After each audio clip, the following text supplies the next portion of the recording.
हल्ल्याप्रकरणी 2 आरोपींना अटक करण्यात आली आहे। दहशतवाद्यांना आश्रय देण्याच्या आरोपावरून अटक करण्यात आली। ही मोठी उपलब्धी आहे। या घडीची महत्त्वाची बातमी आहे। पहलगाम हल्ला जो झाला, बैसरन खोऱ्यामध्ये पहलगाम हल्ला झालेला होता आणि यामध्ये आपण आपल्या 26 निष्पाप पर्यटकांना गमावलेलं होतं। या हल्ल्या प्रकरणात 2 आरोपींना अटक झालेली आहे। तेव्हापासून आतापर्यंत शोध मोहीम सुरूच आहे, ती संपलेली नाही।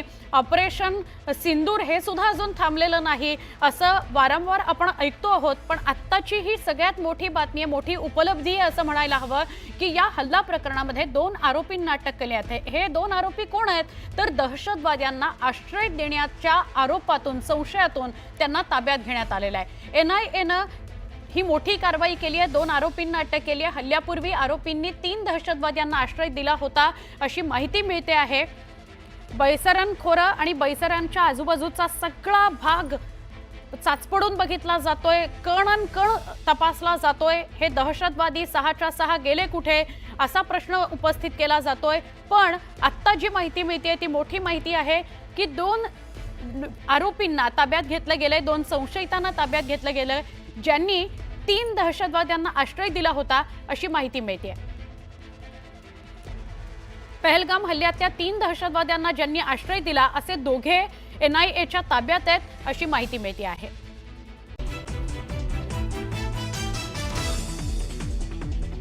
इस्रायल इराणमध्ये अमेरिकेची एंट्री, अमेरिकेकडून इराणच्या 3 अणु केंद्रांवर हल्ला, वॉर रूममध्ये अमेरिकेचे राष्ट्रपती डोनाल्ड ट्रम्प यांची हजेरी।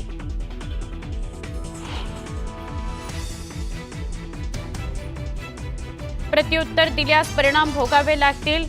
फोर्दोमधील हल्ल्यानंतर अमेरिकेकडून इराणला इशारा, आता शांततेची वेळ असल्याचं अमेरिकेनं ठणकावलं।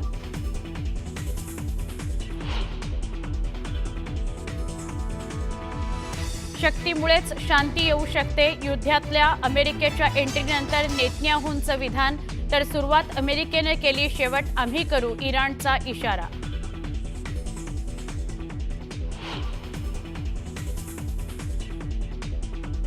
इस्रायल सोबतच्या युद्धादरम्यान इराणचे सर्वोच्च नेते खोमेनींचा मोठा निर्णय, 3 संभावित वारसदारांची नावं केली जाहीर, वारसदारांमध्ये मुलाचं नाव नाही।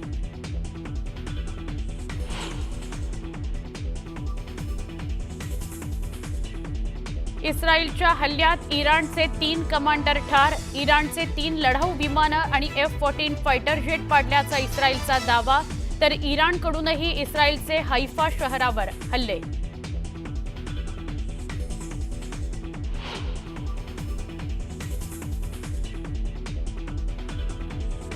माळेगाव सहकारी साखर कारखान्याकरता आज मतदान, 21 जागांकरता 90 उमेदवार रिंगणात। सहकार क्षेत्रातही पवार विरुद्ध पवार अशी प्रतिष्ठेची लढाई।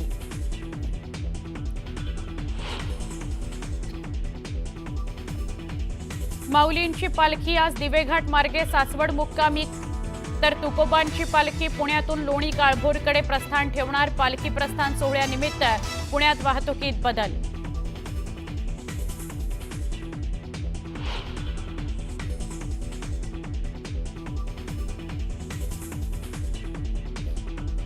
गुवाहाटी इथून चेन्नईला जाणाऱ्या इंडिगोच्या विमानाची बंगळुरूमध्ये इमर्जन्सी लँडिंग, पायलटनं इंधन कमी असल्यानं दिला मेडेचा संदेश, विमानात होते 168 प्रवासी।